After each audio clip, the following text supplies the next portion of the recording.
video, we're going to be casting the footwear impression. Always remember that you must photograph your footwear impressions before you cast them. And since that's been done, we're going to go ahead and show you how to cast.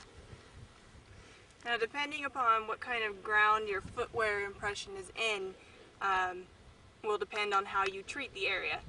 So we have some kind of loose, fine dirt here, and we don't want to damage the impression when we pour the casting material on. So we're going to use a hardening spray to kind of set this print. And when you're using this hardening spray, you don't want to spray too close at first because you want to see how it's going to affect with the wind and your surroundings and everything. So you just want to, we've got an angle here. Okay. And now whatever casting material you're using, they usually come pre-measured in a bag.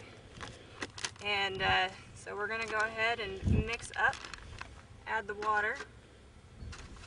Make sure you follow the directions on whatever casting material you have.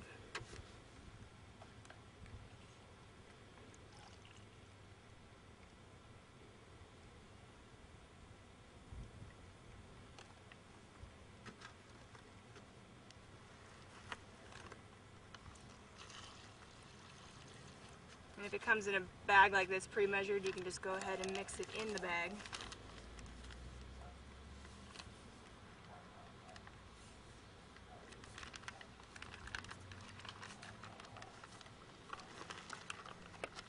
Make sure you get it all the way down into the corners because you're going to want to use all of this casting material.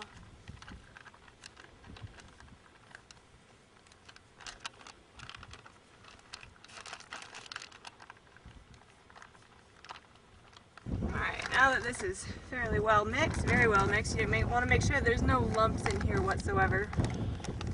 We can go ahead and remove our scale. Don't want it to be in the way.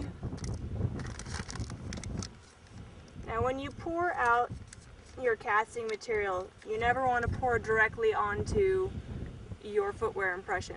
You want to start at one end, and as the material builds, it will flow, and you can direct the flow by continuing to pour on top of the casting material that's already come out. And you're going to want to give yourself a little bit of an overlap here on the outside of maybe 1 to 2 inches surrounding this print. You don't need to open this all the way either. Just start your pour.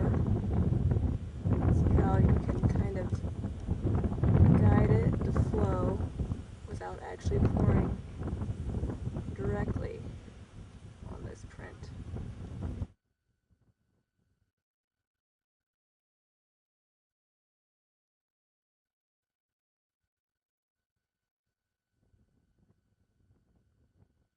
Don't be shy, use all of your compound here.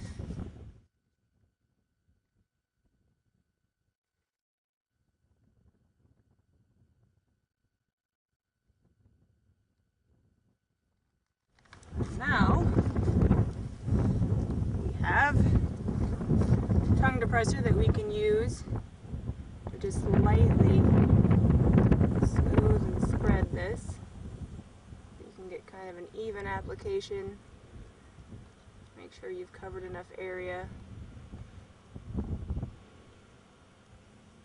And then you're going to let it set for about 30 minutes. You want to make sure that it's, really set before you try to lift it up. And then you're going to, once you've lifted it after okay, about a half an hour has transpired, so now we're going to go ahead and lift up our casting.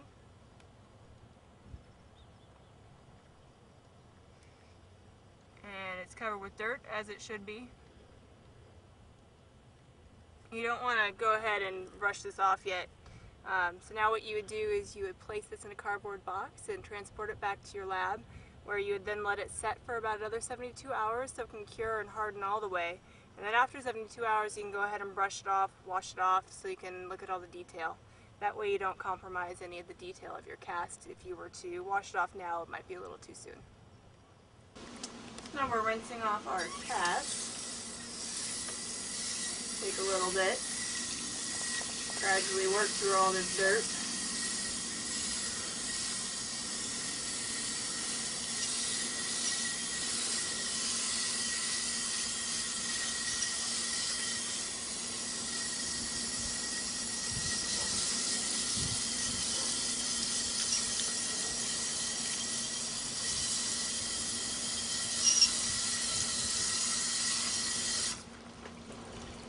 to get into some further detail, you could probably use a little brush along with the water to get the rest of this dirt off, but you can already see a good amount of detail here, the tread mark of this footwear impression.